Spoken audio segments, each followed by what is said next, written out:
Olá, tudo bem com vocês? Sejam bem-vindos, sejam bem-vindas. Nós vamos estudar, nessa ocasião, a lição de número 3 da revista Palavra e Vida. E essa lição de número 3 tem como tema Oração como Refúgio. Ela foi escrita pelo pastor Gelson Gonçalves Sardinha. Ele é pastor da Igreja Batista Mutondo, em São Gonçalo. Bom, vamos lá então. Essa lição de hoje tem como base 2 Crônicas, capítulo 7, versículos de 12 a 14. Vamos lá então? Abra aí a sua Bíblia em 2 Crônicas, capítulo 7, versículos de 12 a 14. Esses versículos dizem o seguinte: O Senhor apareceu de noite a Salomão e disse-lhe: Ouvi a tua oração e escolhi para mim este lugar para a casa de sacrifício. Se eu fechar os céus e não houver chuva, ou se ordenar aos gafanhotos que consumam a terra, ou se enviar a peste entre o meu povo, e se o meu povo, que se chama pelo meu nome, se humilhar e orar, e buscar a minha face, e se converter dos seus maus caminhos, então eu ouvirei dos céus, perdoarei os seus pecados e sararei a sua terra. Vamos lá então para começarmos a estudar a lição. Obrigado, Deus, por essa oportunidade tão preciosa. Pedimos que o Senhor nos abençoe, que esclareça aos nossos corações, em nossos corações, esta lição, Pai, que possamos aprender e absorver os teus ensinamentos para a nossa vida, em nome de Jesus. Amém. Oração como refúgio, não é? Oração como refúgio. O pastor Gelson Gonçalves Sardinha, ele dividiu essa lição, essa reflexão em 4 pontos, e os pontos são os seguintes: a oração como refúgio por meio da fé, a oração como refúgio por meio da adoração, a oração como refúgio por meio da confissão, a oração como refúgio por meio do louvor. Então, ele vai apresentar a questão da oração, né? O refúgio, a oração como refúgio por meio da fé, por meio da adoração, por meio da confissão e por meio do louvor. Vamos lá, então, ver o que ele nos fala. Ele começa dizendo o seguinte: ele diz que a oração é o ato de comunicação com Deus, e diz também que ao longo da história de todo o povo de Deus, né, vemos a oração como uma arma, um escudo e um refúgio nos momentos de paz e tranquilidade, bem como nas dificuldades, guerras, sofrimentos. A oração é um refúgio. O que é um refúgio? O refúgio é um lugar onde a gente se esconde para se proteger. Então ele apresenta a oração como esse lugar de refúgio, onde nós nos protegemos espiritualmente no Senhor. Então, ele fala que no período do reinado de Salomão, Israel estava em plena expansão. Foi quando essa oração, não é, foi feita, foi quando o Senhor respondeu à oração também de Salomão. Então, Israel estava em plena expansão territorial, vivia momentos de prosperidade, bem-estar social e paz. O templo havia sido construído e consagrado ao Senhor por meio de louvor e oração. Em resposta à oração consagratória do templo, em uma noite, Deus se apresentou a Salomão e disse, Deus disse a Salomão exatamente esse versículo que nós acabamos de ler, esses versículos, né? Ouvi a tua oração, escolhi esse lugar para mim como templo de sacrifício. Se eu fechar o céu para que não chova, ou se ordenar aos gafanhotos que devorem a terra, ou se enviar a praga entre o meu povo, e se o meu povo, que se chama pelo meu nome, se humilhar, orar, buscar a minha face, a minha presença, e se desviar dos seus maus caminhos, então eu ouvirei dos céus, perdoarei seus pecados e sararei a sua terra. Vamos lá. Então, mesmo experimentando um período de extraordinária prosperidade socioeconômica, ainda assim, não é? Deus queria mostrar para Salomão e para aquele povo que a prosperidade vem dele, e que mesmo sendo próspero, se ele fechasse se ele fechasse, né, o céu, se ele cerrasse os céus para que não chovesse, ou se ordenasse os gafanhotos que devorassem a terra, ou se enviasse pragas, então é Deus que dá a prosperidade. Se Deus fechar, cerrar as portas, se Deus então contiver as suas bênçãos, o homem sucumbe no fracasso. Na verdade, é Deus que dá ao homem a condição de sobreviver e é Ele que providencia aquilo que o homem necessita, de que o homem necessita, não é? Então, o que acontece? Nesse momento, nós estamos vendo o nosso país, não só o país, mas o mundo, né, todo praticamente, passar por uma pandemia da Covid-19.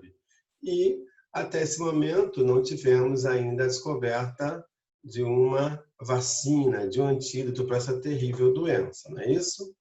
Então, portanto, só nos resta refugiarmos-nos em Deus por meio das súplicas e das orações. O nosso refúgio é o Senhor, tanto nos momentos de alegria, deve ser o Senhor, porque se a gente no momento de prosperidade ou no momento de sucesso, se a gente não se refugiar em Deus, a gente fica soberbo.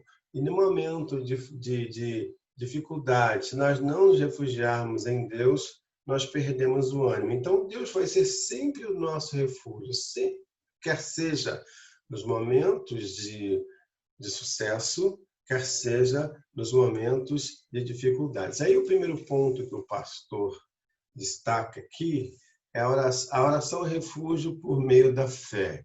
Aí ele cita Hebreus capítulo 11, versículo 6, que diz o seguinte: sem fé é impossível agradar a Deus, pois quem dele se aproxima precisa crer que ele existe e que recompensa aqueles que o buscam. Hebreus 11, 6.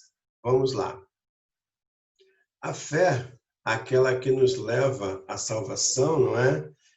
Essa fé nos leva a confiar tanto em Deus, na salvação do Senhor, quanto na sua misericórdia.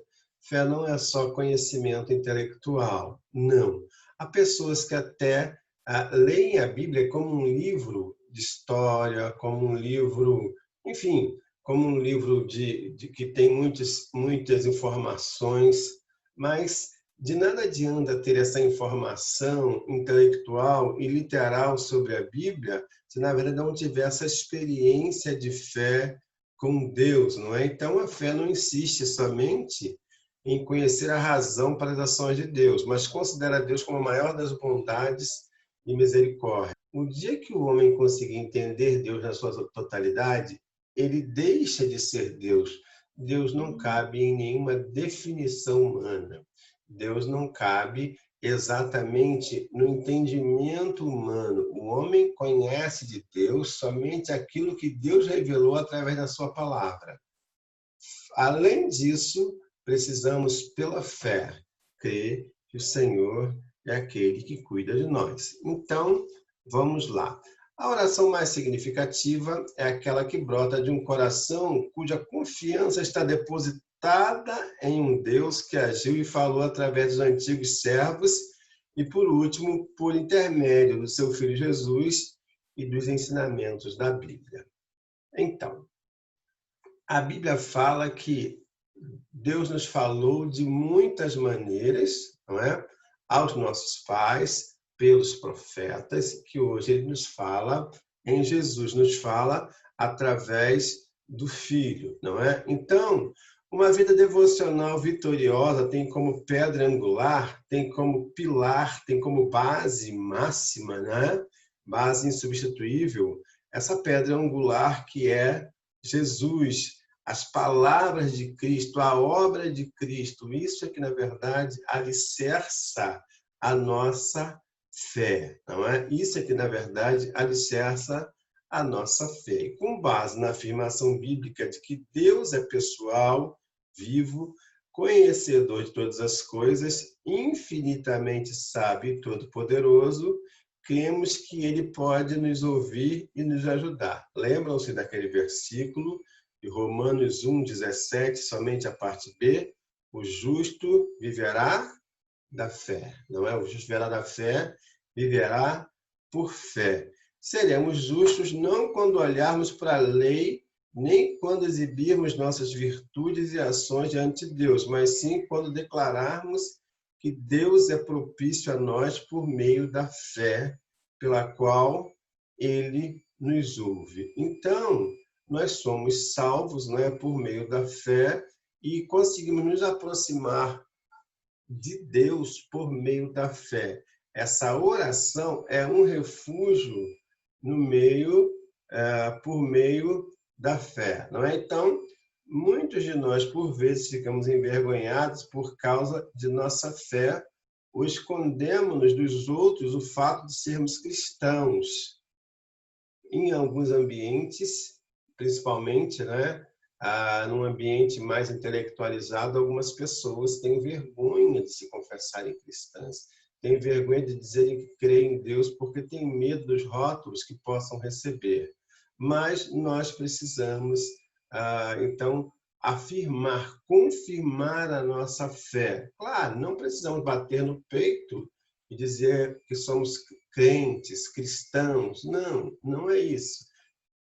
Se alguém perguntar o motivo da nossa fé, devemos sim revelar que somos, mas devemos provar que somos cristãos, não batendo no peito, mas principalmente pelas nossas atitudes, pela nossa conduta. O cristão, ele é diferente. E ele prova que crê em Deus, não é? Que tem fé em Deus, quando ele então diz não para o mundo, quando ele então se mantém firme e fiel ao Senhor naqueles momentos cruciais, não é? Então, precisamos ter essa comunhão com Deus. Precisamos usar essa oração como refúgio por meio da fé. Quando a nossa fé estiver sendo provada, precisamos orar a Deus pedindo que Ele fortaleça a nossa fé. Vamos lá. Segundo ponto que o pastor destaca é que devemos, então, praticar a oração como refúgio por meio da adoração. Primeiro por meio da fé, agora é refúgio por meio da adoração. Jesus, após a sua ressurreição, se apresentou aos seus discípulos por alguns dias antes da sua ascensão aos céus, antes de ele voltar para os céus. E uma das apresentações foi a Simão Pedro, e nesse encontro, lembram-se o que Jesus falou a Simão? Simão, filho de João, tu me amas? E Pedro tendia a orgulhar-se, não é? Pedro tendia a orgulhar-se de seu comprometimento perante os discípulos. Tal orgulho o impedia de ver, de vislumbrar que Cristo tinha que morrer por ele e não ele por Cristo. Quer ver? João 13, 37, veja lá na sua Bíblia o que diz. João 13, não é? João 13, versículos, vamos ler versículos de 36 a 38. Veja bem o que acontece nesse diálogo. Disse-lhe Simão Pedro, Senhor, para onde vais? Jesus respondeu, para onde eu vou, não podes agora seguir-me, Pedro, mas depois me seguirás. Disse-lhe Pedro, por que não posso seguir-te agora? Por ti darei minha vida, respondeu-lhe Jesus. Tu darás a tua vida por mim? Na verdade te digo que não cantará o galo enquanto não tiveres negado, não me tiveres negado 3 vezes. Perceberam? Pedro, com aquele seu coração impetuoso e cheio até de boa intenção, Pedro, na verdade, estava invertendo as coisas. Ele estava meio que precipitado, meio afoito. Aliás, Pedro, os estudiosos vão dizer que Pedro tinha aquele temperamento sanguíneo. Pedro era aquele que, antes de Jesus terminar de fazer a pergunta, ele já estava respondendo, e por isso respondia de forma precipitada.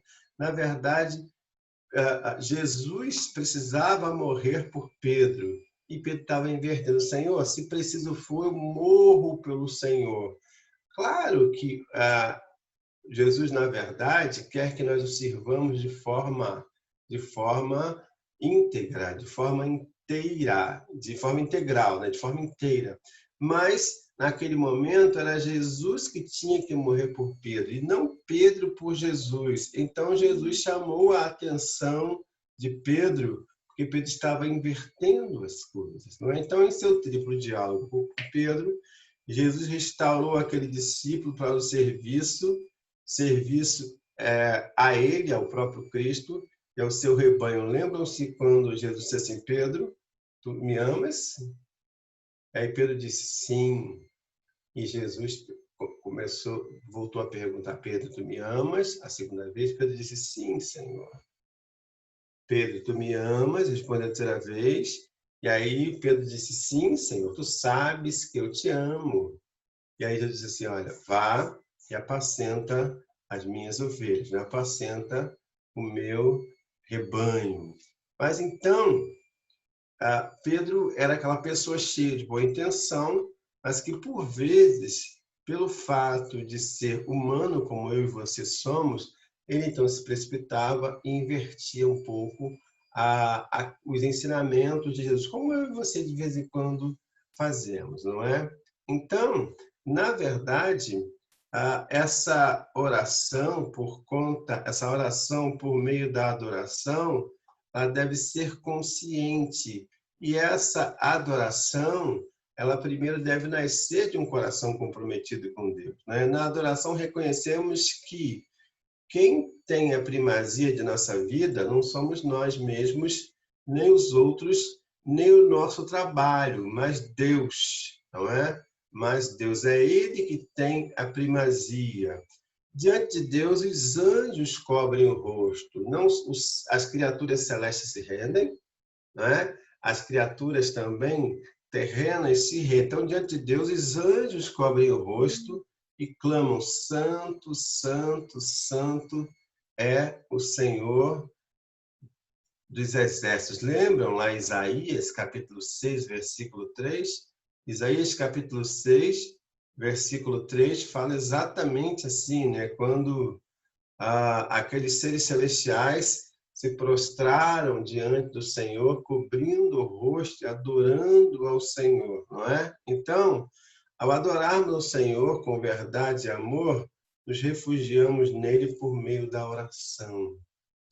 Então, querido, o nosso coração precisa estar refugiado em Deus, não é? Porque a oração nos dá essa possibilidade. Quando oramos, adorando a Deus, nós nos refugiamos em Deus. A oração é esse escudo e é esse refúgio. Um outro aspecto que o pastor destaca aqui, terceiro ponto, é a oração é refúgio por meio da confissão. Vocês se lembram daquele texto de 1 João, capítulo 1, versículo 9, diz assim: se confessarmos os nossos pecados, ele é fiel e justo para nos perdoar os nossos pecados e nos purificar de toda a injustiça. 1 João, capítulo 1, versículo 9, não é? Então, Deus sempre faz o que é justo e correto. Ele é fiel às suas promessas e sempre mantém a sua palavra, não é? Então, pecados que cometemos voluntariamente, que são aqueles pecados de ação, não é? E tem aqueles pecados também que é quando nós deixamos de fazer aquilo que é certo, que é o pecado de omissão. Pecamos fazendo o errado e pecamos quando deixamos de fazer o certo, que é o chamado pecado por omissão, não é? Então, esse tipo de pecado nós cometemos. E a Bíblia fala que nós precisamos reconhecer que somos pecadores e que a nossa natureza, por vezes, ela tem essa tendência de pecar, não é? Então, precisamos reconhecer isso e precisamos confessar que somos pecadores. Vejam o que diz Provérbios 28, 13. Diz o seguinte: quem esconde seus pecados não prospera, mas quem os confessa e os abandona encontra misericórdia. Então, aqui vemos a descrição, né? Vemos como o escritor sacro descreve esse arrependimento sincero e esse pedido de perdão é dado por Deus àqueles que, por meio da oração, reconhecem sua pecaminosidade. A oração é uma oportunidade que temos de confessarmos a Deus os nossos pecados, de reconhecermos que precisamos da atuação de Deus na nossa vida, não é? E a consciência da santidade de Deus nos faz conscientes da nossa própria natureza pecaminosa. Lembram-se de Isaías lá no capítulo 6, quando ele começou a se aproximar do Senhor, ele começou a se ver como um pecador? Então, é exatamente isso. Quanto mais nós nos aproximamos de Deus, mais percebemos que somos pecadores. E Deus se agrada quando a gente confessa a Ele os nossos pecados, porque é a partir dessas confissões e do arrependimento que esses pecados são perdoados. Por isso é que Deus se agrada quando nós usamos a oração também como um refúgio por meio da confissão. Precisamos ter a consciência disso, não é? Outro ponto que o pastor destaca também é que a oração é refúgio por meio do louvor. A oração é refúgio por meio do louvor. O que é louvor? Louvor é falar bem, louvor é elogiar, louvor é reconhecer os méritos, não é? Daquele ser a quem a gente louva, a quem a gente elogia. Então, veja o que diz o Salmo 65, versículos 1 e 2. Diz assim: o louvor te aguarda em Sião, ó Deus. Os votos que te fizemos serão cumpridos. Ó, tu que ouves a oração, a ti virão todos os homens. Então, quando temos grande estima e amor por uma pessoa, falamos bem dela, não é?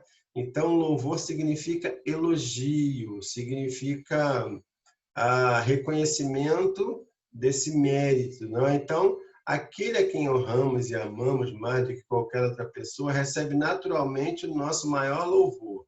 Louvamos a Deus por seus poderosos feitos consoante suas muitas grandezas, não é? É o que diz o Salmo 150, versículo 2. E pela justiça dos seus feitos, Salmo 119, versículo 164. O povo de Deus louva o Senhor em sinceridade por ele ser quem é, por suas obras e por suas palavras. O apóstolo Paulo sempre louvava o Senhor por meio das orações, não é? Então, veja o que ele fala lá em Efésios capítulo 1, versículo 16. Diz assim: não deixo de dar graças por vocês, mencionando-os em minhas orações. Paulo aqui se refere às horas em que ele orava diariamente. Então, ele louvava a Deus, dava graças a Deus, agradecia a Deus por causa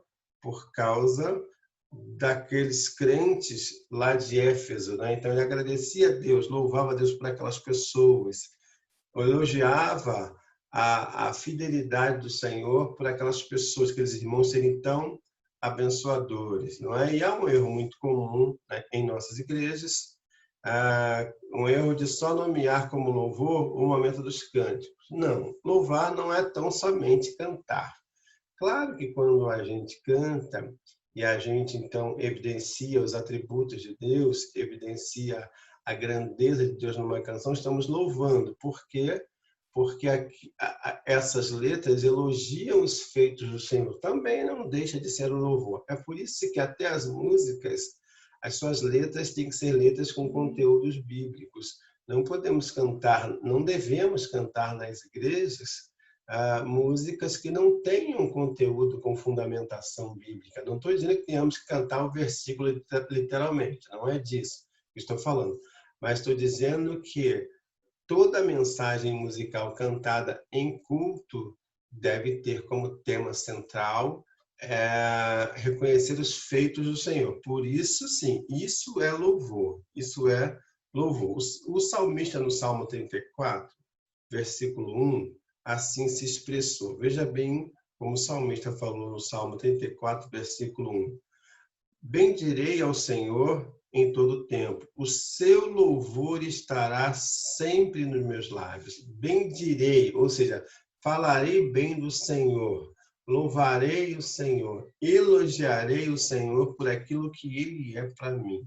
Então, em qualquer dificuldade e agruras, em tempos de pandemia de coronavírus, devemos sempre louvar e nos refugiarmos no Senhor, buscando o Senhor em oração, não é?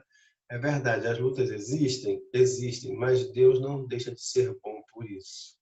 Tudo isso que existe é por conta da imprudência e imperícia humana, não é?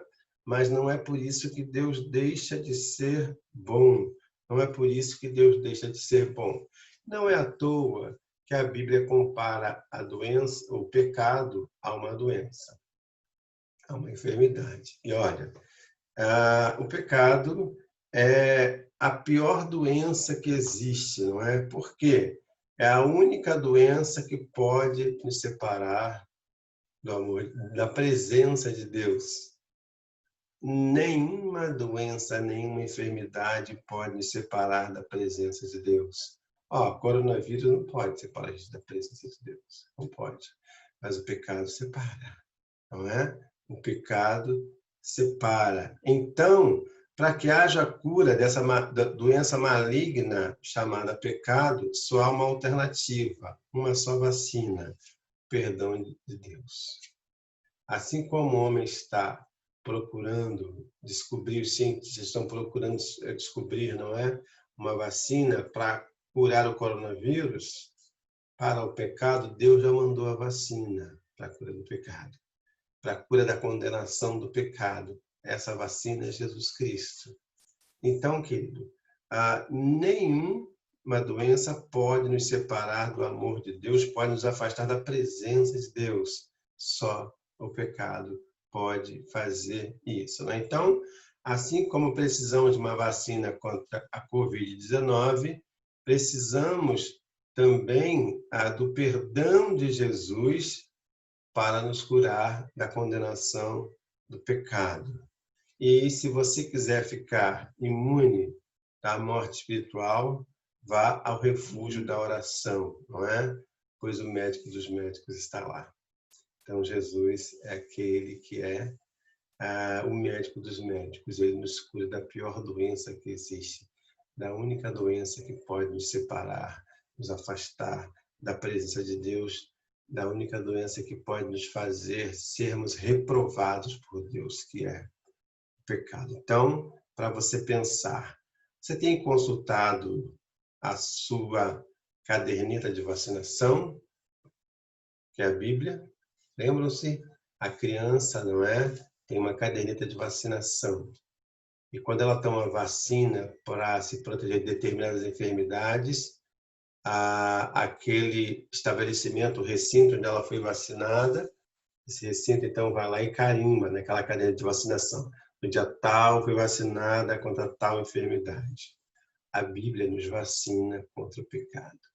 Ela nos mostra como nos relacionarmos bem com Deus, como alcançarmos o perdão. Então, você tem consultado essa sua caderneta de vacinação chamada Bíblia. Você tem ido com frequência ao consultório do médico dos médicos, você tem falado com Deus em oração. O Senhor é o médico dos médicos. E quando a gente fala com Ele, né, se refugiando em oração, nós estamos então permitindo que Ele nos trate da maneira como nós precisamos ser tratados espiritualmente. Que Ele trabalhe em nós e fazendo de nós melhores pessoas, melhores crentes. Outro aspecto para você pensar: você tem se mantido longe da pandemia do pecado? As pessoas conscientes estão procurando se cuidar, não é se proteger contra o corona. Elas, se tiverem que sair para trabalhar, elas saem equipadas, elas usam máscaras, elas usam, enfim, tudo aquilo que as autoridades têm orientado, como lavar as mãos frequentemente, como usar álcool gel, tudo isso. Isso é para se proteger da pandemia da Covid, né, do coronavírus. Mas Você tem se mantido longe da pandemia do pecado? Essa é a pergunta que é proposta para a gente pensar, não é? Então, é para a gente pensar como é que você tem se comportado diante da pandemia do pecado. Contra o corona, você tem se protegido. E é preciso, é bom que se proteja mesmo, porque senão a Covid pode nos acometer e, enfim, debilitar, fragilizar a nossa saúde, em alguns casos levar até a óbito. Mas quando o assunto é pecado, na verdade, nós precisamos buscar a Deus, buscar o refúgio da oração, para nos mantermos longe dessa pandemia chamada pecado. Por que pandemia? O nome pan significa que está no mundo todo, não é? Então, o pecado também é uma pandemia. Ele está no mundo todo, ele é mundial. Lembram-se, todos pecaram e todos pecaram e separados, né? Destituídos estão da glória de Deus. Lembram-se disso? Então, querida, para você pensar. Então, querida, é para você pensar, não é? Para você pensar. Nós precisamos estar longe da pandemia do pecado. Essa sim pode nos separar do amor de Deus, tá bom? As demais não podem fazer isso, tá? Então, vamos pensar seriamente nisso, vamos estar conscientes desse recurso que nós temos, né? Que é esse refúgio em oração. Que Deus abençoe a sua vida, que Deus nos fortaleça nessa caminhada cristã. O meu desejo é que eu e você cheguemos cada vez mais ao Senhor para vencer essa batalha que nos é proposta todos os dias. Amém? Deus, então, nos abençoe. Que Deus, então, continue falando ao meu coração, ao seu também.